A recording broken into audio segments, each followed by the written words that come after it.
హరే కృష్ణ. ఇక్కడ మన ఇస్కాన్ మందిరము అహోబిలంలో స్టార్ట్ చేశారు సెంటర్. సో ఇక్కడ అహోబిల క్షేత్రం అనేది నవనారసింహ క్షేత్రం. ఇక్కడ ఈ నవనారసింహ క్షేత్రం అహోబిలం నంద్యాల జిల్లా, ఆంధ్రప్రదేశ్, ఆళ్ళగడ్డ మండలంలో ఉందన్నమాట. సో మన ఇస్కాన్ మందిరం నుంచి 6 కిలోమీటర్లు అహోబిలం. అడవి అవతల స్వామి అహోబిలం ఉంటుంది, యువతల మన ఇస్కాన్ మందిరం ఉంటుంది. ఇక్కడ ఈ అహోబిలం క్షేత్రం అనేది 108 దివ్య దేశాల్లో 97వ క్షేత్రం. దివ్య దేశాలు అనగా 12 మంది ఆళ్వార్లు ఉన్నారు మనకి తమిళనాడు నుంచి. సో వాళ్ళు గొప్ప విష్ణు భక్తులు. ఆ ఆళ్వార్లు ఎక్కడైతే మంగళాశాసనం చేస్తుంటారో ఆ స్థానాన్ని దివ్య దేశము అంటారనమాట. అలాంటి స్థానాలు 108 ఉన్నాయి. ఆ 108లో మనకు 2 తెలుగు రాష్ట్రాల్లో 2 ప్లేస్లు ఉన్నాయన్నమాట. అదేంటంటే ఒకటి తిరుమల, 2 అహోబిలం. ఈ అహోబిలము 97వ దివ్య దేశం. సో ఇక్కడ మనకి అహోబిలం అంటే నరసింహస్వామి క్షేత్రం. ఈ నరసింహస్వామి ఎలా ఉద్భవించారనేది మనందరికీ తెలిసిందే.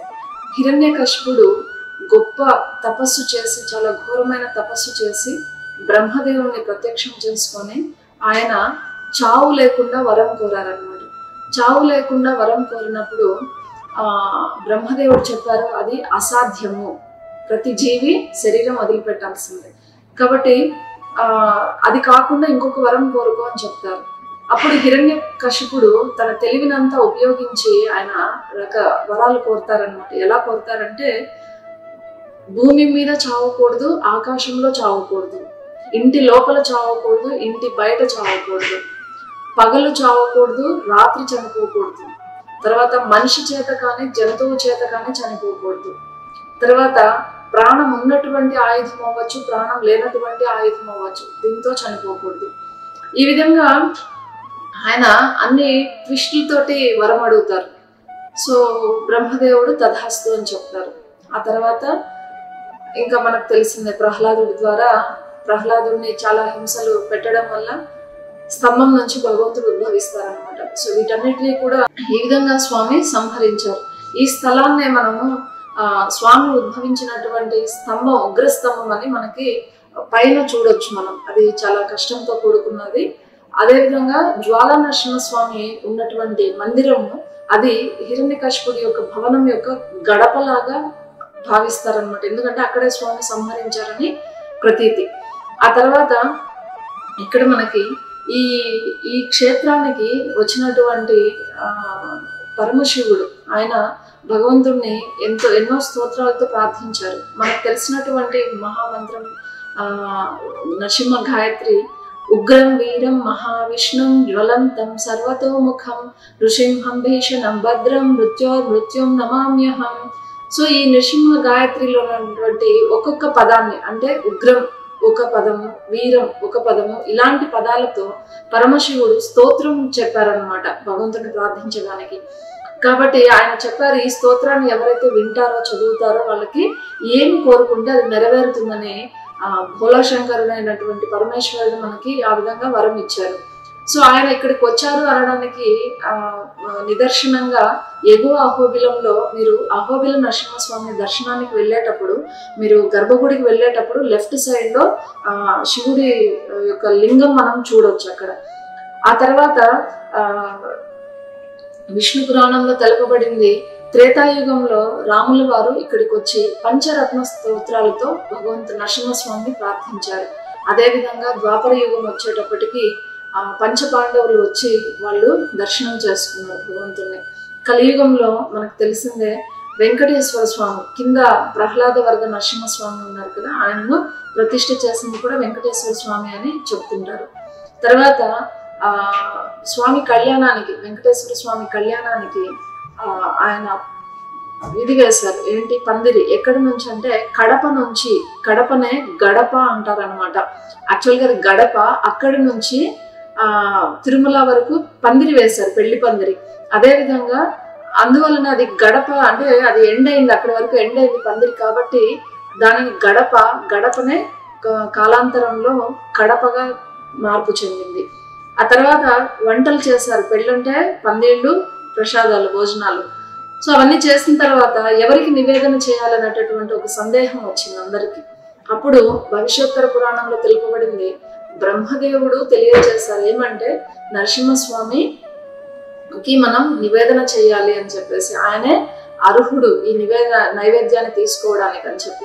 అప్పుడు సాక్షాత్తు వెంకటేశ్వర స్వామి అక్కడికి వచ్చి ఆయన నివేదన భగవంతుడికి నివేదన చేసి ఆ ప్రసాదాన్ని అందరికీ దేవతలందరికీ కూడా ఇచ్చారు. అదేవిధంగా ఆ తర్వాత కళ్యాణ కార్యక్రమం కంటిన్యూ అయిందని వెంకటాచల మహత్యంలో మనకి తెలియచేయబడింది. అదేవిధంగా శ్రీ రామానుజాచార్య ఇక్కడికి వచ్చి మంగళాశాసనం చేసినారు. ఆ తర్వాత మనకి శంకరాచార్య ఆది శంకరాచార్యుల వారు మనకి ఆయన ఏదేమంటారు శరీరాన్ని పరకాయ ప్రవేశం చేసినటువంటి ఘట్టం ఉంది ఆయన జీవితంలో. సో ఆ లీల జరిగింది ఇక్కడే మనకి.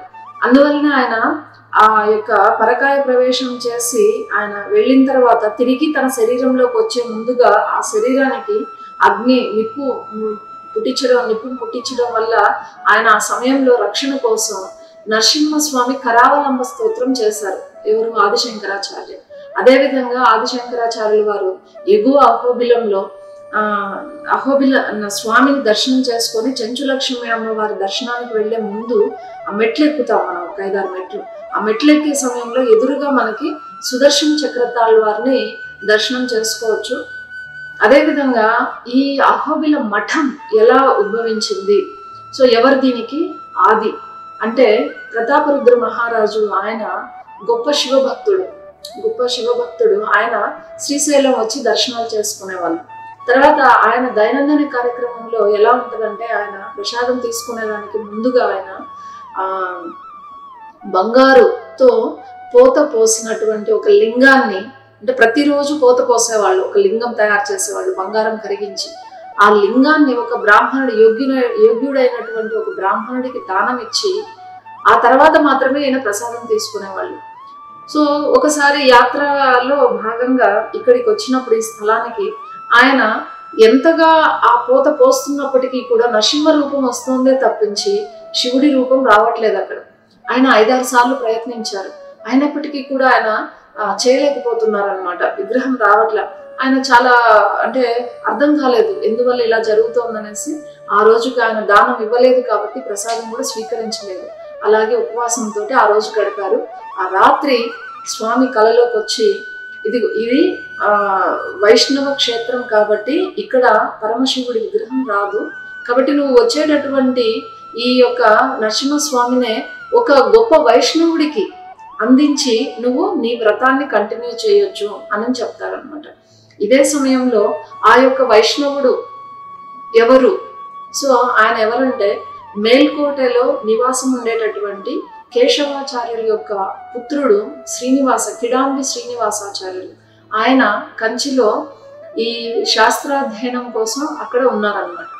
ఆయనకి కలలో కనిపించి, నీకు ఈ విధంగా నువ్వు అహోబిలం రావాలి, అక్కడ నీకు ఈ విధంగా ఒక విగ్రహం, నరసింహ విగ్రహం నీకు అందుతుంది. ఆ విగ్రహాన్ని తీసుకొని ప్రతి ఇల్లు, ప్రతి గ్రామం, ప్రతి పట్టణం వెళ్ళి నువ్వు ప్రతి ఇంటికి వెళ్ళి నువ్వు నరసింహస్వామిని దర్శనం చేపించి వాళ్ళకి రక్షణ కలిగేటట్లు చేయాలి అని ఆదేశం ఇస్తారు కలలో. సో ఆయన వెంటనే ఇక్కడికి వచ్చారు. ఆ విధంగా చేస్తూ ఆయన ఇక్కడ శటకోప యతీంద్ర దేశికం అని చెప్పి ఆయనే మొట్టమొదటిగా మఠం స్థాపించి తర్వాత భగవంతుడి కైంకర్యాలు అనేవి ఒక పద్ధతి ప్రకారం జరిగేటట్లుగా చేశారు. అది అహోబిల మఠం ఏర్పాటు. సో అహోబిల మఠం ఆధ్వర్యంలోనే ఈ యొక్క మందిరం నడుస్తుంది. ఆ తర్వాత ఇక్కడ ఒక ప్రతీతి ఏంటంటే, భగవంతుణ్ణి ఏమి కోరితే అది ఇస్తారు. ఎందుకు చెప్పండి? నరసింహస్వామి అవతరించిందే భక్తుల్ని రక్షించడం కోసం కాబట్టి ఆయన అనేటటువంటి ప్రతీతి ఇక్కడ ఉంది. కానీ ఎవరైతే భక్తులు ఉంటారో వాళ్ళు అన్నీ కోరరు. కేవలం నరసింహస్వామి ఏం కోరుతారంటే కృష్ణ భక్తి, కృష్ణ సేవ చేసేటట్లుగా అనుగ్రహించమని మాత్రం కోరుతారు. కానీ భగవంతుడు ఏం కోరినా ఇస్తారన్నటువంటి ప్రతీతి ఉందని ఇక్కడ ఉన్నటువంటి ప్రధాన అర్చకులు చెప్తున్నారు.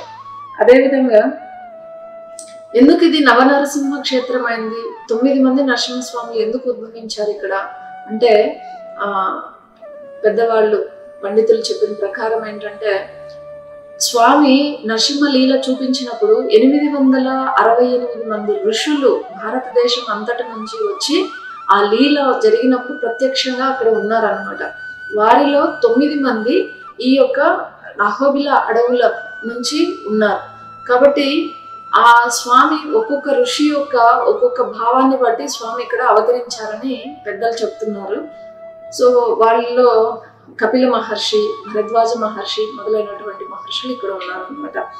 అదేవిధంగా ఇక్కడ నవగ్రహ దోషాలకు కూడా శాంతి లభిస్తుంది. ఎందుకంటే నరసింహస్వామి ఒక్కొక్క గ్రహానికి అధిపతిగా ఉన్నారు ఇక్కడ. సో అది మనం మందిరం చూడొచ్చు. ఫర్దర్ ముందుకు వీడియోలో నేను వివరిస్తాను మీకు ఎక్కడ ఎలా అనేది.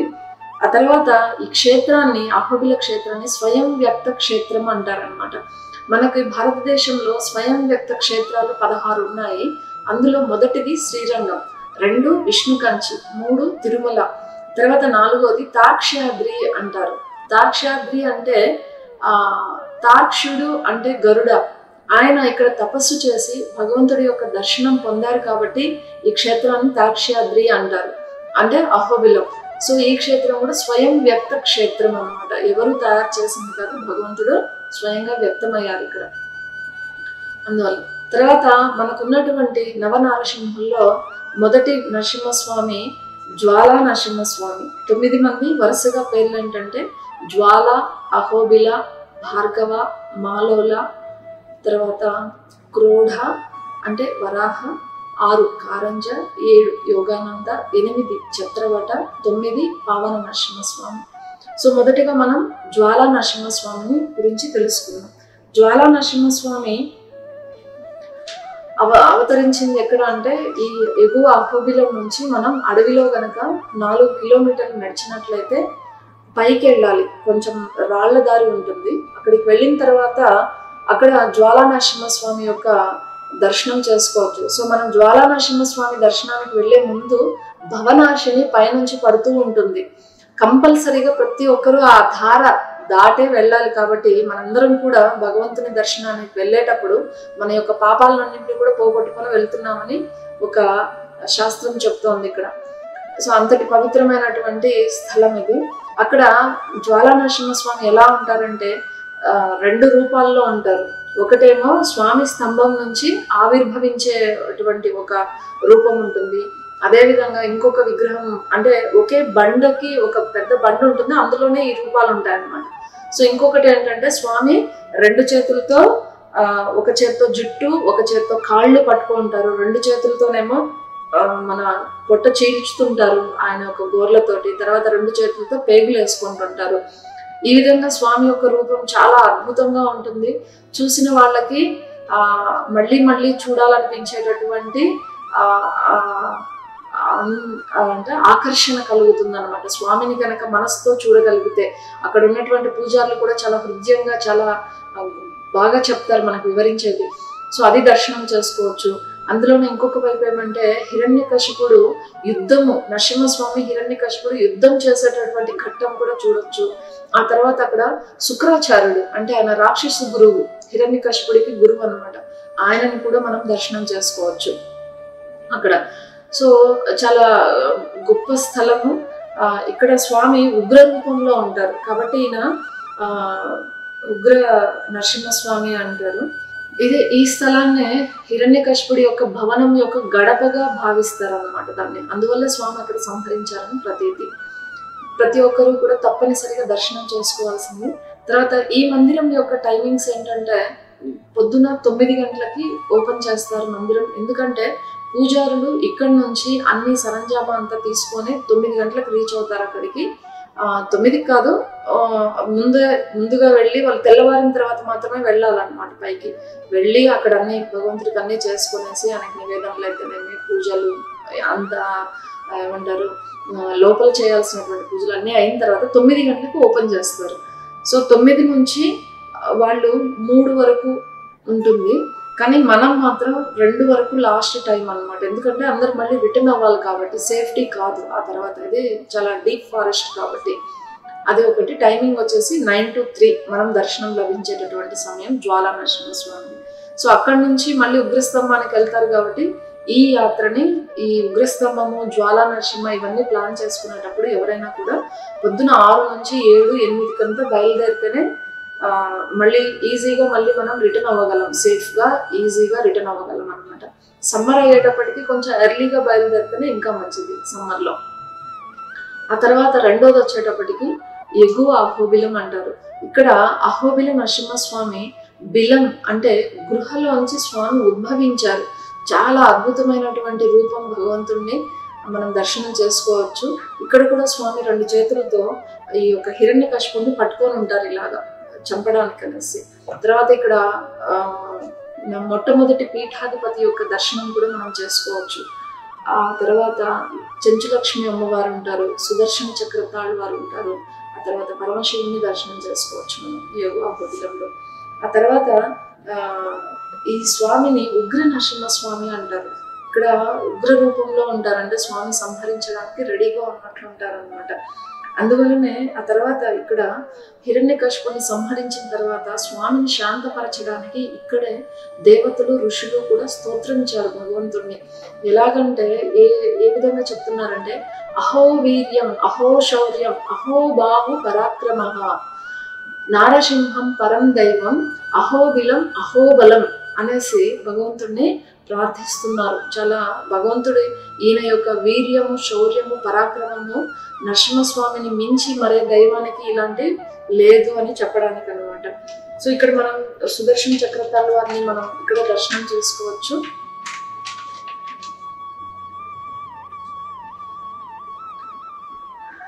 ఆ తర్వాత ఈ మందిరం సమయం ఏంటంటే ఉదయం 7 నుంచి సాయంత్రం 7 వరకు. ఈ మందిరం యాక్సెస్ ఈజీగా ఉంటుంది, అంటే 2 వీలర్స్ బండ్లు వెళ్తాయి కాబట్టి ఉదయం 7 గంటల నుంచి సాయంత్రం 7 గంటల వరకు మందిరం ఓపెన్లో ఉంటుంది. మధ్యాహ్నం 1 గంట, 1 గంట నుంచి 2 గంటల వరకు భోజన విరామం ఇస్తారనమాట. అందరికీ కూడా భక్తులు కావచ్చు, స్టాఫ్ కావచ్చు. అందువల్ల ఆ టైంలో మాత్రం 1 గంట క్లోజ్లో ఉంటుంది. ఆ తర్వాత వచ్చేది 3వది భార్గవ నరసింహ. ఈ భార్గవ నరసింహ అక్షయ తీర్థం అనేటటువంటి నది పక్కన, నది ఒడ్డున ఏర్పడింది ఈ భార్గవ నరసింహస్వామి మందిరము.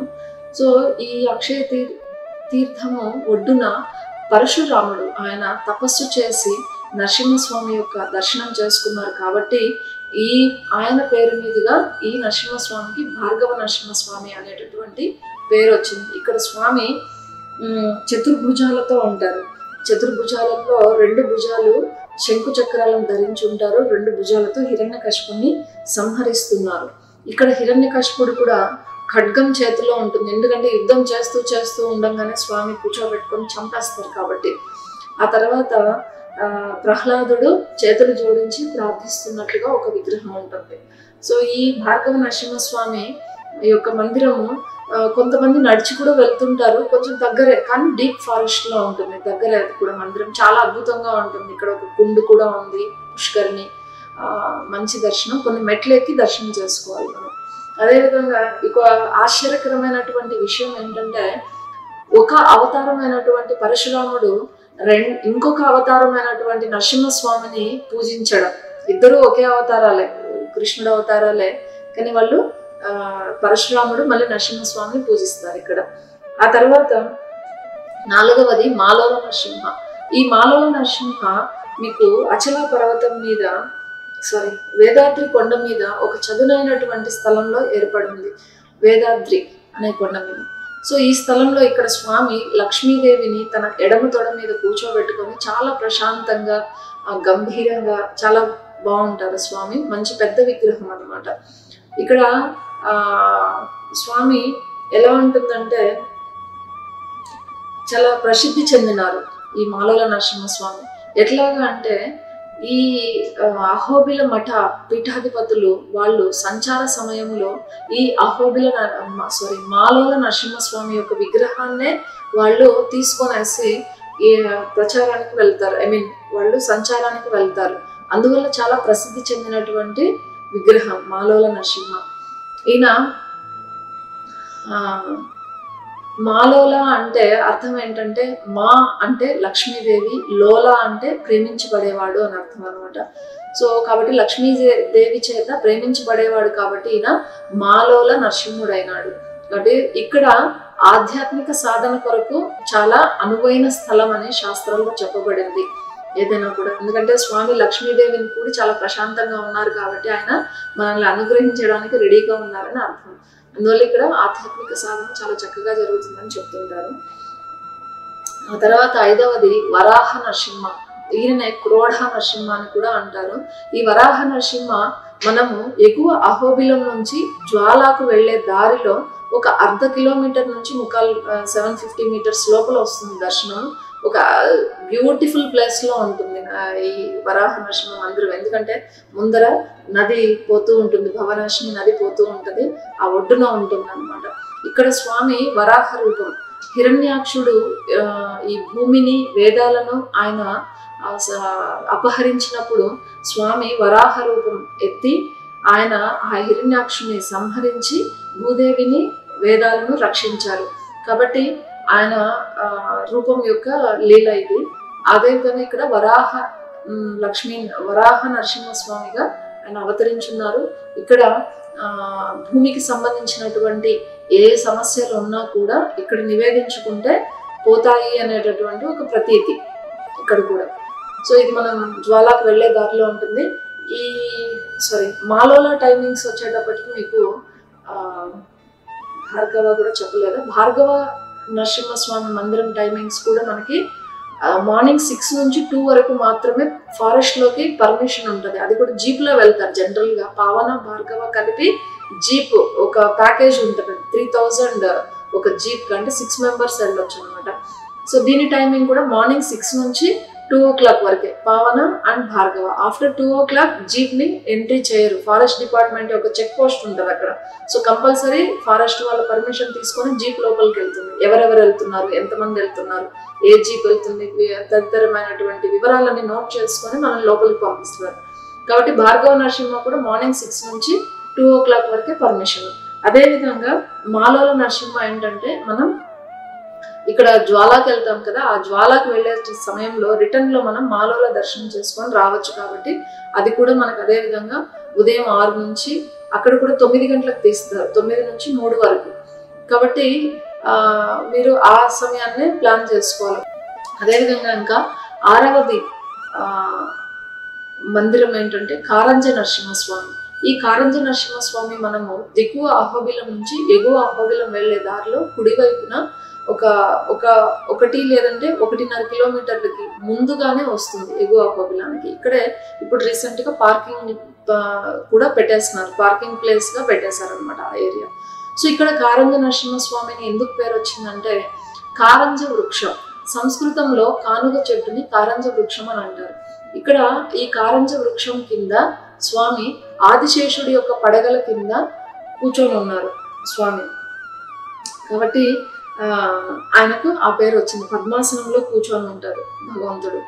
ఇక్కడ 2 లీలలు ఉన్నాయి, 2 విధాలుగా చెప్తారు ఎందుకు కారంజ నరసింహస్వామి ఉద్భవించారు అనడానికి. ఒకటేమో కపిల మహర్షి ఆయన ఇక్కడ తపస్సు చేసి ఆయన యొక్క శాపాన్ని పోగొట్టుకున్నారనమాట. అందువల్ల దీనిని అదొక లీల చెప్తారు. అదేవిధంగా ఆంజనేయ స్వామి ఆయన కూడా ఇక్కడ తపస్సు చేశారు కారంజ వృక్షం కింద. కారంజ వృక్షం కింద తపస్సు చేయడం వల్ల ఆయనకి నరసింహస్వామి దర్శనం ఇచ్చారు. ఇప్పుడు హనుమంతుడు ఒప్పుకోరు, లేదు నాకు రాముల వారి దర్శనమే కావాలి అని చెప్పారు అనమాట. రాముల వారి మీదనే నేను తపస్సు చేసింది కాబట్టి నాకు రాముల వారి శ్రీరాముడి దర్శనమే కావాలంటారు. అప్పుడు లేదు, నేను తర్వాత రాముడు రామావతారం 2 ఒక్కటేను, తేడా లేదు అని చెప్తారు. అయినప్పటికీ కూడా హనుమంతుడు ఒప్పుకోడు. ఆయన ఒప్పుకోకుండా ఉంటే అప్పుడు నరసింహస్వామి ఒక చేతిలో బాణం ఒక చేతిలో విల్లుతో ఆయన రామావతార దర్శనం కూడా కలిగిస్తారు. అప్పుడు ఆంజనేయ స్వామి సంతృప్తి చెందుతారు. అదొక లీల ఇక్కడ. అందువల్లనే ఇప్పుడు మీరు కారంజ నరసింహస్వామిని చూడొచ్చు. ఆయన విగ్రహంలో బాణము విల్లు కూడా ఉంటుంది రాముడి అవతారం లాగా. ఇంకొక ముఖ్యమైన విషయం ఏంటంటే ఇక్కడ 3వ నేత్రం ఉంటుంది. ఫాల భాగం అంటే నుదురు భాగంలో స్వామికి 3వ నేత్రం ఉంటుంది. అందువల్లనే మనము అన్నమాచార్య కీర్తనల్లో మనం చూడొచ్చు. ఆయన చెప్పారు, పాలనేత్రానల ప్రబల విద్యుల్లత కేళీ విహార లక్ష్మీనారసింహ అని. అంటే అదే మూడో కన్నుతో ఉన్నటువంటి నరసింహస్వామి అనే చెప్పింది ఈ యొక్క నరసింహస్వామిని గురించి అన్నమాట. అన్నమాచార్య చెప్పింది మనకి.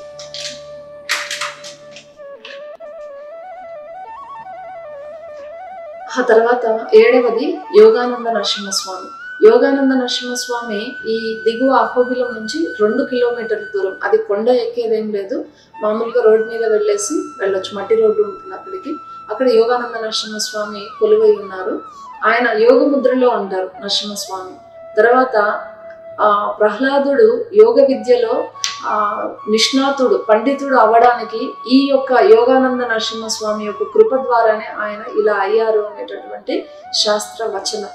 కాబట్టి ఎవరైనా ధ్యానము, తపస్సు, ఋషులు వీళ్ళందరూ కూడా ఈ యోగానంద క్షేత్రంలో చేస్తే వాళ్ళకి ఫలితం ఎక్కువగా వస్తుంది అనేటటువంటి ఒక శాస్త్ర వచనం. ఆ తర్వాత ఇక్కడే ఒక ముఖ్యమైనటువంటి మందిరం కూడా ఉంది. ఆ మందిరంలో 9 మంది నరసింహస్వాములు 9 గ్రహాలు, నవగ్రహాలకి అధిపతులుగా ఉంటారు. ఎవరైతే అన్ని నరసింహస్వాముల్ని దర్శనం చేసుకోలేరో, వయసు రీత్యా, సమయ రీత్యా, వేరే ఇతర కారణాల వల్ల ఇక్కడికి వచ్చి ఈ నరసింహస్వాములు 9 మందిని కనుక ప్రదక్షిణ చేసి దర్శనం చేసుకుంటే ఈ క్షేత్రం అంతా కూడా నవనరసింహులను దర్శనం చేసుకున్నటువంటి ఫలితం లభిస్తుందని అక్కడ పూజారులు చెప్తుంటారు. ఇక్కడే ప్రతి నరసింహస్వామి, ప్రతి గ్రహానికి, నవగ్రహాల్లో ఒక్కొక్క గ్రహానికి ఒక్కొక్క నరసింహస్వామి అధిపతి. కాబట్టి మనకి ఏ దోషం ఉంటే, ఏ గ్రహానికి సంబంధించిన దోషం ఉంటే ఆ నరసింహస్వామిని పూజ చేస్తే ఆ గ్రహాలన్నీ, ఆ గ్రహ దోషాలు శాంతి అవుతాయి అనేటటువంటి విషయాన్ని ఇక్కడ పూజారులు మనకు చెప్తారు. ఉదాహరణకు ఎట్లా అంటే, జ్వాలా నరసింహస్వామి కుజ దోషానికి, జనరల్గా కుజ దోషం అంటే పెళ్లిళ్ళు అవ్వవు కదా, ఆ దోషానికి జ్వాలా నరసింహస్వామిని పూజిస్తే ఆ దోషం క్లియర్ అవుతుంది. అది యోగానంద నరసింహస్వామి. సో యోగానంద నరసింహస్వామి లాస్ట్కి అక్కడి నుంచి కొంచెం ముందుకు వచ్చి రిటర్న్ వచ్చేటప్పుడు లెఫ్ట్ సైడ్ ఛత్రవట నరసింహస్వామి ఉంటారు. కొంచెం స్లోప్గా కొండలాగా ఉంటుంది. అక్కడికి వెళ్ళాక నరసింహస్వామి, అక్కడ ఛత్రవట నరసింహస్వామి. ఛత్రవట అంటే అర్థం ఏంటంటే, ఛత్రము అంటే గొడుగు, వటము అంటే రాగి చెట్టు. సో రాగి చెట్టు గొడుగులాగా స్వామికి నీడనిస్తుంది అని అర్థం అనమాట. ఇక్కడ స్వామి చాలా అద్భుతంగా ఉంటారు, చాలా పెద్ద విగ్రహము. ఆ తర్వాత స్వామి తాళం వేస్తుంటారు తొడ మీద. ఎందుకు అంటే ఆహా ఓహో అనేటటువంటి గంధర్వులు ఇక్కడ వాళ్ళు గానము, నృత్యము, డాన్సింగ్ అండ్ సింగింగ్ దాంట్లో ఎక్స్పర్ట్స్ అన్నమాట. వాళ్ళు స్వామిని సంతోషపరుస్తున్నారు. ఇక్కడ స్వామి సంగీత ప్రియుడిగా కనిపిస్తారు మనకి. తర్వాత వాళ్ళ యొక్క ఆ గాన నృత్యాలు చూసేసి స్వామి వాళ్ళకు వరం ఇస్తారు. ముల్లోకాల్లో మిమ్మల్ని మించినటువంటి అదే నాట్యము, గానంలో మిమ్మల్ని ఎవరు మించలేరు అని చెప్పేటటువంటి వరం ఇచ్చినారు వాళ్ళకి. అందువల్ల ఇక్కడ స్వామి చాలా ప్రశాంతంగా, ఆనందంగా ఉంటారు. అందుకోసమే భక్తులు ఇక్కడ భజన చేసి భగవంతుణ్ణి సంతృప్తి పరచొచ్చు. ఛత్రవట నరసింహస్వామి. తర్వాత యోగానంద టైమింగ్స్ చెప్పలేదు మీకు. యోగానంద టైమింగ్స్ ఏంటంటే మార్నింగ్ 8 నుంచి 1 గంట వరకు, తర్వాత 2 నుంచి 4 వరకు, 8 to 4 అనమాట. మధ్యలో లంచ్ బ్రేక్ ఉంటుంది 1 hour, 1 to 2. అదేవిధంగా సేమ్ టైమింగ్ ఛత్రవట నరసింహస్వామి కూడా అదే అనమాట. వీకెండ్స్ మాత్రం 5 o'clock వరకు అలా ఉంచుతారు, అప్పుడు క్రౌడ్ ఎక్కువ ఉంటుంది అనేసి. ఈవినింగ్ ఓన్లీ వీకెండ్స్ మాత్రం 5 o'clock వరకు ఉంటుంది, రిమైనింగ్ డేస్ 4 o'clock వరకే ఉంటుంది. తర్వాత ఛత్రవట నరసింహస్వామి కూడా అదే టైమింగ్.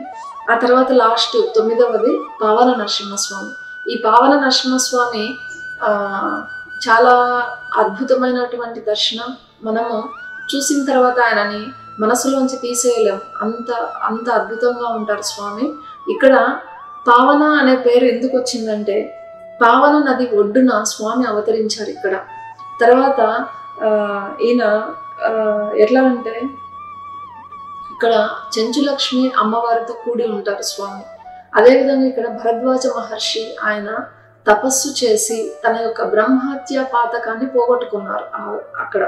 అందువల్లనే అక్కడ పావన నరసింహ అంటారు. అంటే మన యొక్క పాపాలన్నిటినీ కూడా, అంటే ఇప్పుడు ప్రస్తుతం ఉన్నవి లేదా పూర్వజన్మ కర్మలు, వీటన్నిటినీ కూడా భగవంతుడు ఈ స్వామిని దర్శనం చేసుకోవడం వల్ల ఇవన్నీ కూడా వెళ్ళిపోతాయి అనేటటువంటి శాస్త్రం చెప్తుంది. ఆ తర్వాత ఇక్కడ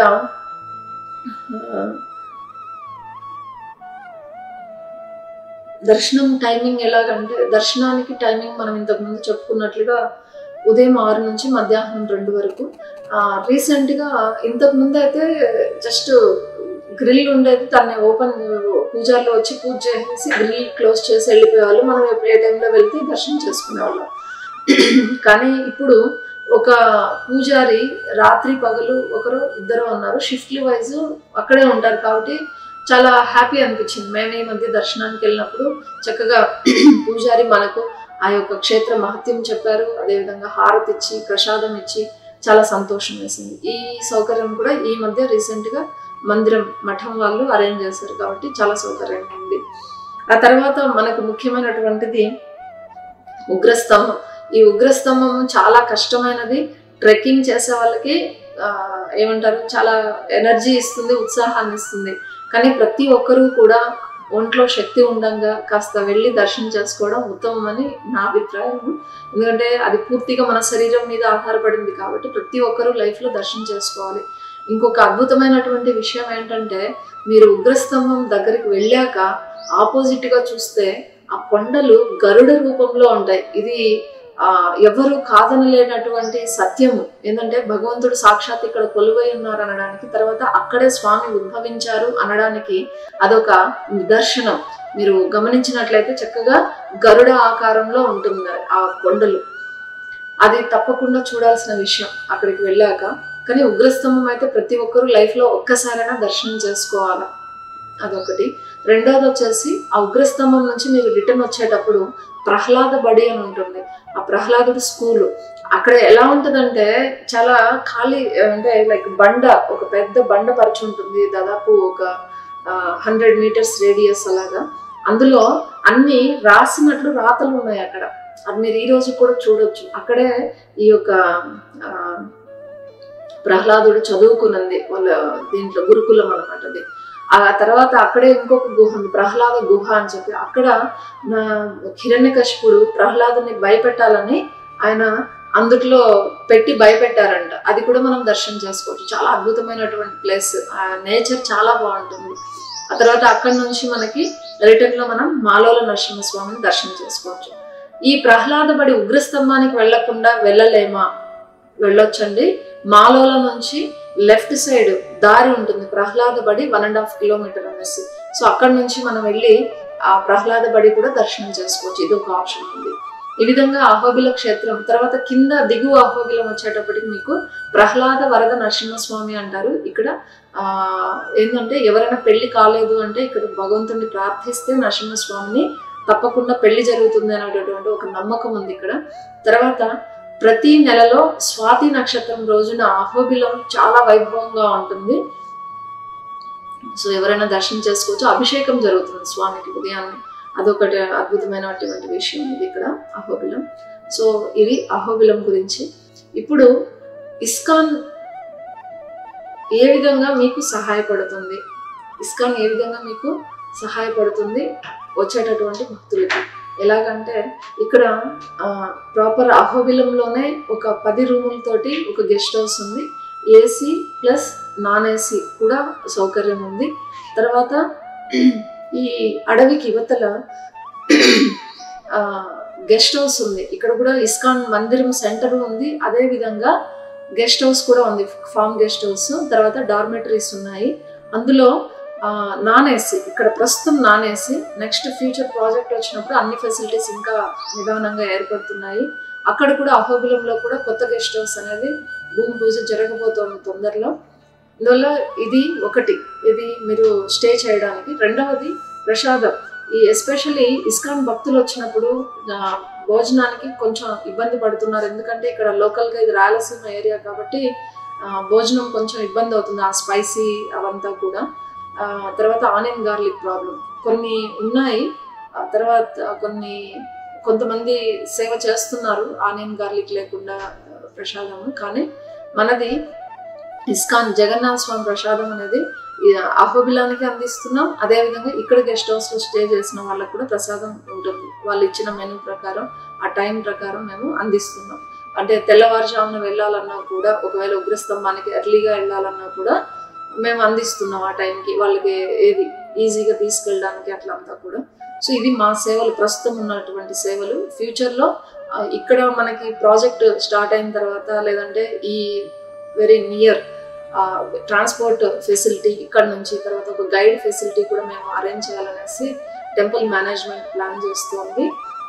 సో మీరు ఇక్కడికి వచ్చినప్పుడు మన మందిరంలో ఇస్కాన్ భక్తులు అవ్వచ్చు, లేదంటే మామూలుగా వచ్చేటటువంటి భక్తులు అవ్వచ్చు, ఎవరైనా సరే మన ఇస్కాన్ గెస్ట్ హౌస్లో స్టే చేసి ఇక్కడ ప్రసాదం తీసుకోవడం వల్ల మీరు ఇచ్చేటటువంటి ఆ డొనేషన్ ఏదైతే ఉందో మందిరం డెవలప్మెంట్కే యూజ్ అవుతుందని మందిరం మేనేజ్మెంట్ చెప్తుంది. కాబట్టి మీ యొక్క సహాయ సహకారాలు కూడా ఇందులో ఉండాలని, మీరందరూ కూడా అహోబిల దర్శనానికి వచ్చి స్వామి యొక్క కృపను పొందాలని కోరుకుంటున్నాం.